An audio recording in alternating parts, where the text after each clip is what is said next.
Salut les compagnons. Dans cet épisode, je vais vous donner quelques idées de lecture pour travailler les soft skills, toutes ces compétences moins techniques et pourtant essentielles au travail en équipe. Ce sont elles notamment qui te permettront de mieux collaborer et même développer ton leadership. Alors l'été est là et bien là, avec lui ses vagues de chaleur, ses records de température, autant dire pas vraiment la période où on a envie de laisser son MacBook chauffer sur ses cuisses, quand bien même on est au bord de la mer ou d'une piscine.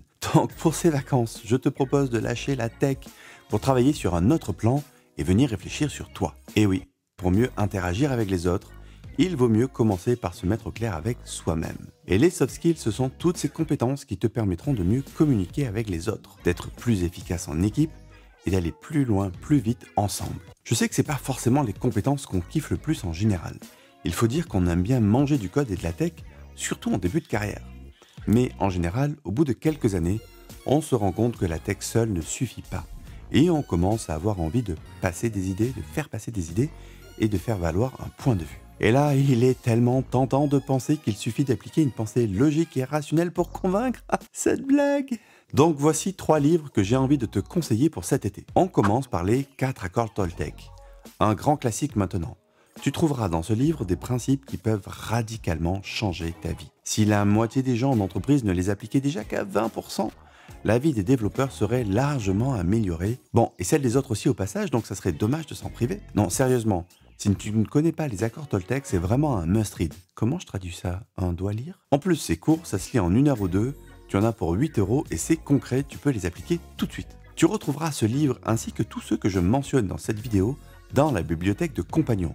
Et bien sûr, tu trouveras le lien dans la description. Donc viens partager tes notes de lecture et voir comment les autres se sont appropriés le livre. Deuxième livre que je te conseille de lire en toute franchise. Ce livre montre à quel point il peut être pervers de laisser une situation partir à la dérive parce qu'on n'a pas osé se dire les choses difficiles. Et surtout, il explique comment s'y prendre pour avoir les discussions difficiles. Et même s'il est orienté pour les managers, ce livre intéressera toutes les personnes qui ont l'esprit d'un leader. Je reste fasciné et presque triste par la difficulté que je vois autour de la question du feedback. Si la vidéo Code de merde est un joli succès de la chaîne, la vidéo Demander un feedback est la pire en termes de stats. Bon, du coup, j'ai compris, pour parler de sujets qui me tiennent à cœur, il faut emballer le message dans une vidéo bien putaclic. Ok les gens, message reçu. Bon, par contre, franchement oui, le feedback est un outil juste essentiel pour progresser. Donc, c'est important d'apprendre à en donner et aussi à en demander. Je vois tellement de devs dans mes coachings qui se mangent la tête parce qu'ils ont l'impression de ne pas en faire assez, ou bien qui se sentent nuls, rongés par un super symptôme de l'imposteur. Bon alors, je vais te révéler un secret. Et en même temps, je sais pas si c'est une bonne idée, je vais perdre mes clients moi. Bon tant pis, j'y vais. Le feedback est le remède miracle pour s'en sortir. Alors peut-être qu'il sera désagréable, il n'y a pas de garantie sur le fait qu'il soit agréable, hein. Mais au moins, tu seras fixé. On n'est pas des bisounours justement. Donc oui, je te conseille, je te recommande de lire en toute franchise et aussi de regarder la vidéo sur demander un feedback. Et d'ailleurs, si tu es encore là, quant à y être, je t'invite à regarder toute la playlist sur les soft skills. Comme ça, tu peux faire un truc du genre sérieux mais en matant du YouTube sur la plage. Et maintenant, place au 3e livre. Là, on va envoyer du lourd. Mais avant ça, il paraît d'après les stats de YouTube que tu as une chance sur 2 de ne pas être encore abonné à la chaîne. Alors si c'est le cas, je t'invite à t'abonner maintenant pour recevoir les prochaines vidéos dans ta home YouTube. Vas-y, j'attends. Non, vas-y. Enfin, revenons-en à ma 3e suggestion, la sagesse de l'énéagramme. Alors là, on entre de plein pied dans le développement personnel. Tout le monde n'aime pas ça, moi j'aime beaucoup, car ça m'aide à me comprendre et franchement, c'est pas gagné. Quand je te disais que c'était du lourd, c'est parce que le bouquin pèse son kilogramme avec ses 500 pages.